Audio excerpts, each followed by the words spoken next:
ورحمة الله وبركاته. ازيكم يا حبايبنا؟ عاملين ايه؟ يا رب كنا بخير في لهيتكم يا رب. اليوم ده اللي احنا كنا عاملين معاكم السمك فوق، بس احنا هالوقت في الليل. معايا بتاع حله فيها حبه ملح عين وليمونه وحبه زيت.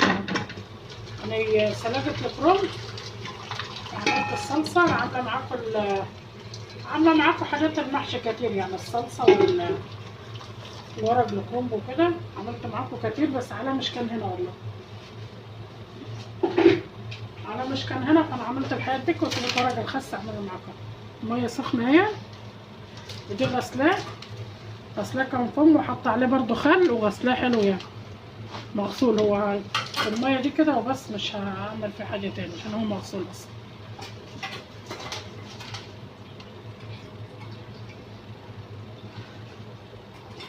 يا حبايبنا بالطريقه دي كده نخمر بقى كده في الميه بملح. والميه دي سخنه اهي، يعني سخنه بتغلي، بس ايه طافي الكتل عمل عليها من شويه. احنا عايزين ايه يتبل كده، يتبل كده، مش عايزين ايه. نقلب من الناحيه التانيه كده اهو. ورقه بتلمع زي ما حط الزيت، وبعدين جرب ورق الخس ده. ورق الخس بيبقى حلو والله، زي ورق العنب كمان، وممكن احسن من ورق العنب. اللي تجربه يجرب. كده يا حبايبنا الورقه بتاعنا ازاي بتلمع حلوه ازاي. عايزينها ايه كده، تبقى شبت وبقدونس وكزبره وعود النعناع والكوسه والبطنجان. جورتها لسه مجوره، حطيتها مطرح التجوير لسه مجوراها اهي.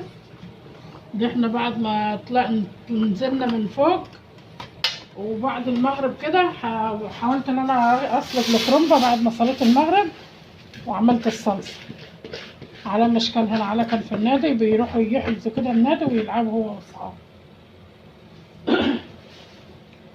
الرز اهو معايا. الحله هي اللي انا هعمل فيها الكرنب ورق الخس، احط الاتنين في حله واحده. عامله حله كبيره هي، فرشه فيها، حاطه فيها عروق كرنب، وحاطه فيها بتاع ده بصل وطماطم، وعامله عليه بتاع ده رشه فلفل اسمر. معانا ورق الكرنب اهو، الواحد بيقطعها على بعضها ويحشي ويلفها كده على طول. ودي الحبه خضرا، ورقتين خضرا، عشان اعملهم في ايه، ارصهم في قعر الحلة. معانا هنا هو بتاع ده، معانا كمون، فلفل اسمر، فابريكا، كزبره، بس مش هحط اكتر من كده عليه، يعني توابل يعني.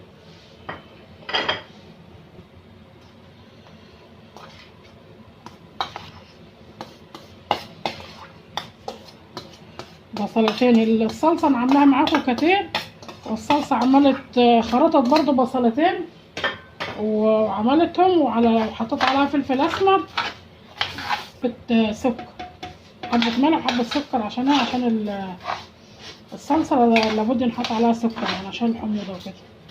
حطينا البصل اهو، ودي فلفل احمر من الفريزر كان، وفلفل اخضر حار، وجرن مش حار، وحطينا عليه قيمة 4 فصوص توم كده، فرموه في الكبه بعد البصل.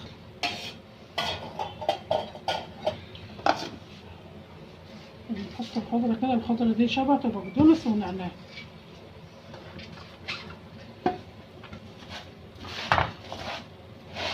والحله دي عاملاها البتاع دي انا هون برضه، عشان احط فوق منها البتنجان والكوسه، بصل وفلفل وبتاعه الخضار، وعليها برضه فلفل اسمر برضه.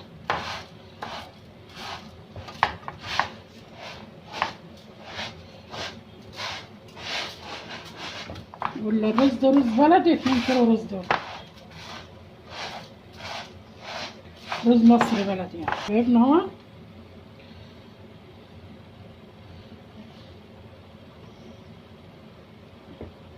انا بحب الصلصه هي عشان لو عزتها، وافضل الصلصه.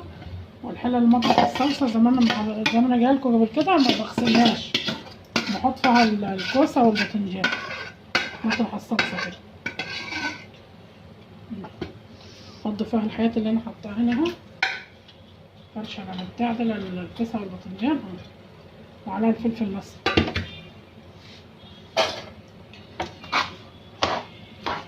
مش تنسونا يا حبايبنا بقى تشتركوا معانا وتحط لنا لايك. هنعمل محشي على الميفا. انا قلت لكم كتبوا لي في التعليقات على السمك يوم ساعة ما كنا بنشوي السمك فوق، وهو ده اليوم اللي احنا عملنا فيه السمك فوق، بس احنا في الليل اليوم هنعمل السمك بتاع ده المحشي على الميفا زي ما عملنا معاكم السمك النهارده، عشان على عاوز اكله على الميفا. واخت جوزي برضه اللي هي بنت خالتي اللي كانت معايا فوق النهارده برضه هي عاوزه جاتها ما عاوزين ناكله على الميفا. هنطلع فوق برضه بكره ونعمله ايه، نعمله معاكم على الميفا. هنطلع فرخه وبطه ودكر بط من الفريزر، هما متنطفين ومنقوعين وكل حاجه في خل وجنزبيل بتاع ده، لا جنزبيل ودقيق وملح.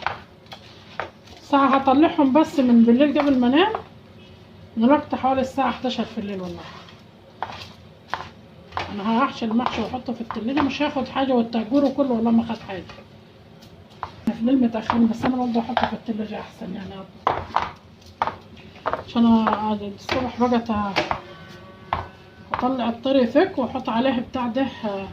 لما يفك الصبح هغسله بتاع ده بليمون، هشطفه بليمون كده بس، واروح ايه معلقه عليه هنا. وهنطلع فوق بقى ايه نجهز وكده معاك ما الشوربه تنعمل عشان نعمل معاكم المحشي.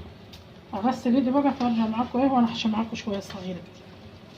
هو كده الطماطم بتاعته حلو، مش عاوز طماطم، فيه صلصه اهي بس هو كده مناسب حلو يعني.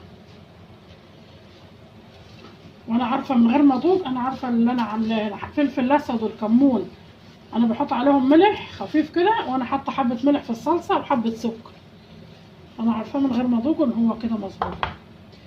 هغسل ايدي بس وارجع معاكم تاني. انا هعمل معاكم حبات كوسه وحبات بتنجان. انا مش بحب انا غير رفيعه كده، بس انا عندي المجهور الرفيع بتجورها ما بتاخدش وقت كمان. الرز ما تعرفوش تحط صباعك فيها اصلا عشان خاطر مش تعملها اللي بتاع ده انا. يا حبايبنا الطريقه دي كده نعمل برضو كوز بتنجان. احط في الحله التانية اهو، على بيساعدني بحط له عشان يستعجل. اهو انا عملت كل حاجه بس اللي عاوز يعرف التخديعه ويشوف كل التفاصيل، انا عملت معاكم المحشي كتير قوي، يدخل على الفيديوهات القديمه واشوف. عملت المحشي معاكم برضو، عملت معاكم على الميفا بس هم برضو طالبينه على الميفا يعني. عملت معاكم على الميفا مرتين. لو عندي وجيد والله لا اعمل معاكم كل حاجه على الميفا، بس انا ايه مش عندنا يعني وجيد، فاحنا برضو هنتصرف وهنعمل دي معاكم كده على الميفا عشان هم هنا حابين طعمه على الميفا. هو متعب بس عشان بتبقى طعمه حلو فعادي يعني، الواحد التعب مش مهم بدل الحياة تبقى حلو يعني، عشان الواحد بيطلع فوق وولع وكده. وبعدين برضو ممكن نتغدى معاكم فوق برضو زي النهارده كده. الفلفل الطويل دي بتبقى عامل واحد بيعمله بخبطه كده عشان الرز يدخل جوه، عشان مش يبقى الجرن من هنا من الحرف دي فاضي، عشان ما راحت بخبطه بتاع بيدخل الفلفل بيدخل جوه.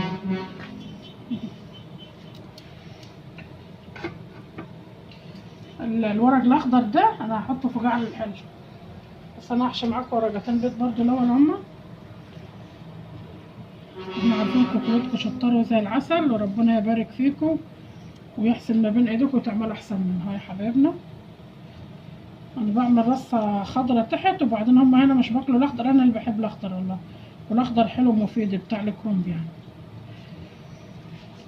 وانا بقى احط توابل، بحط بتاع ده بحط له دبس الرمان لا سماق عشان اللي بعمل ورق عنب، بس النهارده مش ورق عنب انا عامله خس يعني. وانا هحشي برضو الخس كله في الحله دي كله في بعضه، هحشي رصه كده ورصه كده عشان الواحد لما يفضي تبقى ايه متشكل من كله يعني. الطريقه دي كده يا حبايبنا. ورق الخس اهو، ورق لسه طري وحلو، عاوزه تشجها كده براحتكي. شيل العرق دي بس هو ما بيعملش حاجه يعني. عاوزه تتني تعمل بتاع كده بالعرض اللي يريحك انت، سهل وزي ورق، بس ورق العنب انت بتحاولي تلمها من ناحيه ومن ناحيه، دي زي ورق بتلفها زي ورقه الكرنب كده. تعمليها برضو على تخلي الناحية اللي بتلمع اللي جوه هي اللي ايه، هي اللي بره، عشان تبقى الصبع يلمع حلو كده. الطريقة دي اهم حاجة تلف الصبع وتعمليه. ممكن برضو تلفها الورقة كده، ممكن تتني الورقة كده وتروحي برضو لفاها. يعني العرق دي ما بعملش حاجة فيها، يعني عرق الكرنب بتاع الخس ده، لان دي الطرطفة بتاعتها ما بتعملش حاجة فيها. بالطريقة دي يا حبايبنا هنقعد بقى احنا نحشي، وهنرجع معاكم بقى الصبح. احنا بقى ايه هنخلص ونحطه في التلاجة. ومش تنسونا يا حبايبنا، واللي بيشوفونا لأول مرة نشرفنا ان هم ينضافوا لعيلتنا وعيلتنا تكبر بيكم، وربنا يبارك فيكم كليتكم يا رب ويجازيكم خير يا رب. يا حبايبنا معانا بتاع ده، معانا بتاع ده فصين مستكة هما، معانا كبابة صيني، ومعانا حبهان، معانا جرفة خشب، معانا ورق لورا، حبة روزماري، حبة فلفل اسمر، حبة جنزبيل صغيرة. هننزل المستكة كده تسيح والبتاع ده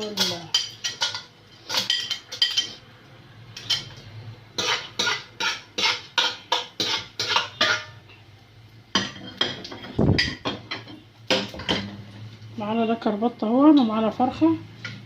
دكر البط بلدي، والفرخة دي من هي الفراخ اللي هي ايه، الفراخ اللي هي الكبيرة البياض اللي بتنباع البياضة دي. انا حشيتهم، غسلت حبة رز وخرطت بصلة وحبة فلفل سمرة وحبة كمون وحبة جرفة وحبة زيت او معلقة سمنة اللي هحطه فيه. هننزلهم كده ياخدولهم صدمة.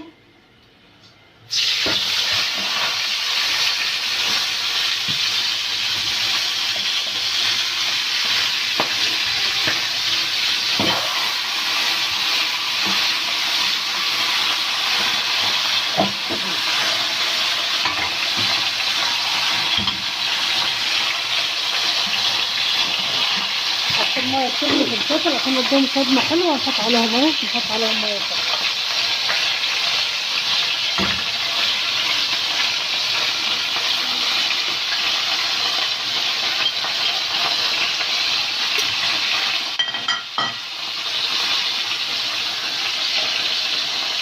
معانا بصلتين وسط اهما، وحبتين طماطم، وجرن فلفل احمر شوية جنب.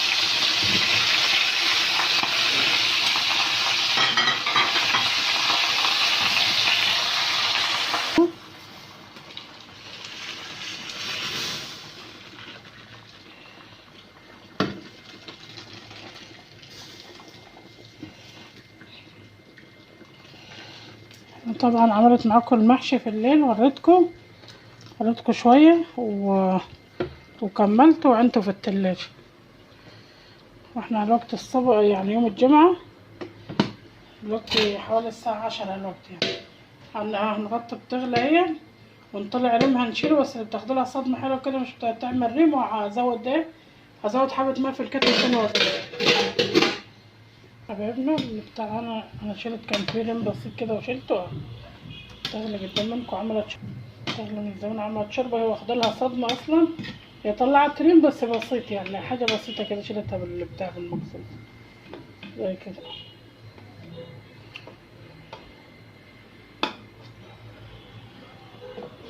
تغلى اهي وانا موطي عليها. حبايبنا طلعتها من التلاجة، انا مخلصاها في القلب، يعني حاطه رصه ورق عنب بورق خاص تحت، وبعدين حطيت رصه فوق كمونه، فوق الكروم، فوق البتاع، فوق بعضها، وقرنين فلفل، وحطيت معلقتين صلصه هما من الصلصه اللي كانت انا شايلها من بتاعه المحشي. دي الكوسه والباذنجان والفلفل، فيه فلفل وباذنجان وكوسه.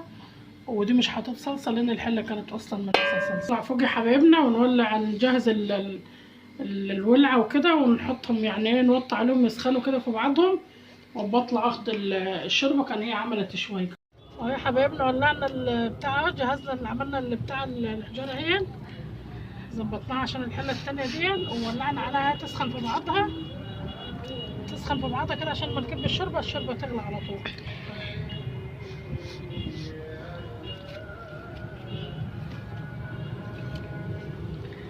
يا حبايبنا بقى هنرجع معاكم واحنا بنحط الشوربه بقى. تاخد منها ايه بعد خضار.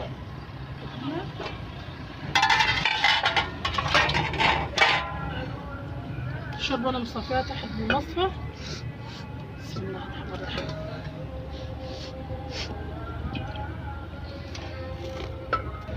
طبعا مش عارفه اهزها عشان احنا مش على البوتاجاز، ولا لما اهزها لا هتروح جايه الواحد هيشيل ويحط في الحله بعد ما عدلناها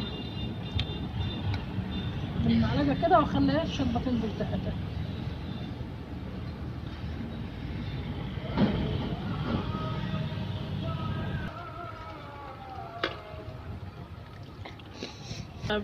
كرتونه وبتاع وحاطه خشبه كبيره اهي. كان في خشبه كبيره قسمناها نصين.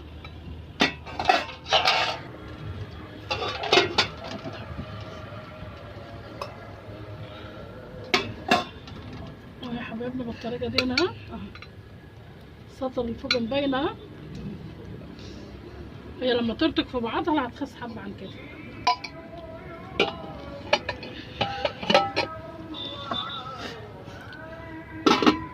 الخشب تحت منها اهو. احنا بقى ما عادش لازمنا وجد رفيع ولا حاجه. الخشب تحت منها هو اللي هيعملها. عشان ايه؟ ساعة ما تغلي في بعضها هنخلي الخشب هو تحت منها كده بس. اهو يا حبايبنا احنا طفينا خشبه. هي اللي البصل اللي عامله ولعه كتير، ودينا الخشبه دي على البطيء كده زي ما كنت انت البوتياز مولع ومطيع. والتانية برضه سلام عليك. خشبه واحده اهو. فاطمه قاعده معايا هي. صلى على النبي. اهو المحشي يا حبايبنا استوى اهو. هنسقي لو انتوا معانا وشمين الريحه دي، وتفضلوا كلوا معانا كلهتكم. يا مرحب بيكم.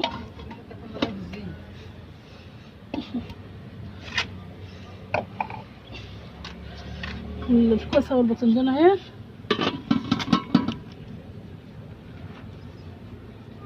بس ده الجو جميل على السطوح برضه. من فوق السطح اهو الجو حلو. هنعمل الخس والبتاع مع بعض نازل كله مع بعضه.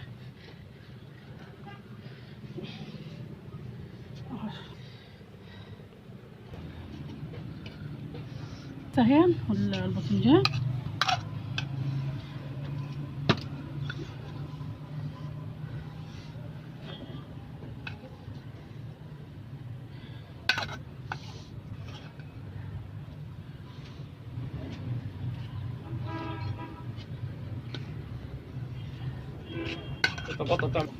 قضينا معاكم النهارده هو. ولسه بيطلع بخار. احنا بناكل فوق السطح، والشمس النهارده جميله زي ما كل لسه يعني الحته ما ابتدتش تسقع ولا حاجه.